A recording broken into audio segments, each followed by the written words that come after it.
శ్రీమద్ భాగవతం నుండి ఒక పద్యం.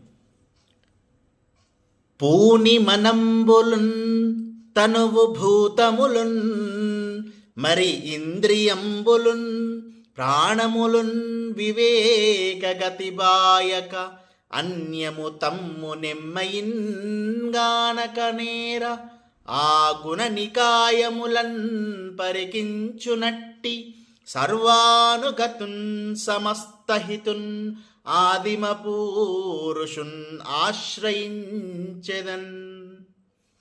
ఈ పద్యంలో మనస్సు, దేహం, పంచభూతాలు, పంచేంద్రియాలు, పంచప్రాణాలు కలిగి ఉన్న జీవులు ఈ దేహమే తాము అనుకుంటున్నారు. ఆ భావంతోనే అంతర్యామివైన నిన్ను గుర్తింపలేకున్నారు. వారికి వివేక బుద్ధి ప్రాప్తించినప్పుడు ఇంద్రియాదులు వేరని, జీవుడు వేరని తెలుసుకుంటున్నారు. ఈ సృష్టినంతటినీ పరికించువాడు, సమస్తమునకు మూలమైనవాడు, విశ్వహితుడైన ఆదిపురుషుడు ఒకడున్నాడు. అటువంటి పరమపురుషుడవైన నిన్ను ఆశ్రయిస్తున్నాను అని పద్యభావం. ధన్యవాదం.